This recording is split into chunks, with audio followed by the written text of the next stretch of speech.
Conseil numéro 20. Puiser dans les ressources de l'enfance. La période de l'enfance est parée de puissantes vertus, en particulier celle de s'étonner de toutes choses, mais aussi de créer et d'imaginer sans arrière-pensée. L'enfant dispose du pouvoir de s'émerveiller. Il peut ainsi imaginer simultanément que si tout est étranger, tout est aussi possible.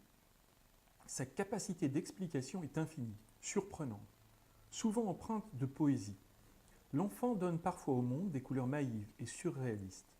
Il déroute les adultes par son ingéniosité. Pour lui, le monde se bricole petit à petit, au gré des rencontres. Les mots tout neufs ont force de vérité. Ils semblent à la fois mystérieux et profonds. Le grave, le spontané et le naturel se mélangent.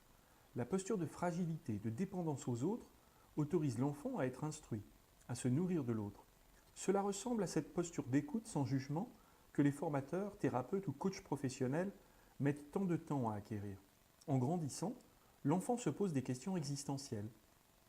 Il élabore peu à peu sa place dans le monde, prend conscience de lui-même et des autres, perçoit des différences.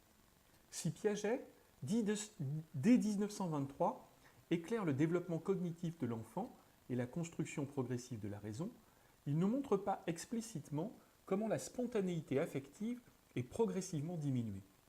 Or, chez l'enfant, la dimension affective est prédominante.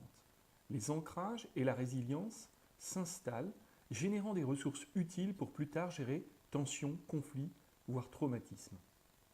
Bowlby a montré comment l'exposition à des figures d'attachement, plus sages et plus fortes, procurait une zone de sécurité et générait de la confiance et de la capacité à réguler ses propres émotions.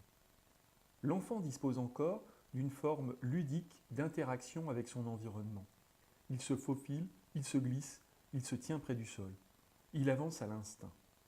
Il possède ce fameux lâcher-prise, notion floue que nombre de professeurs et de consultants cherchent à faire acquérir à leurs stagiaires pour améliorer leur relation aux autres ou fluidifier leur prise de parole en assemblée. Parce qu'il cherche à interagir avec un monde qu'il désire découvrir, il est créatif et bricoleur. Ses sens s'éveillent, ils sont stimulés.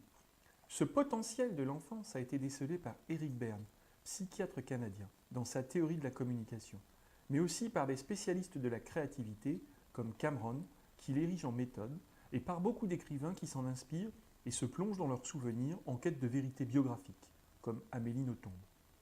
Puiser aux sources de l'enfance permettrait d'être moins rigide, plus ouvert, plus curieux, plus affectif.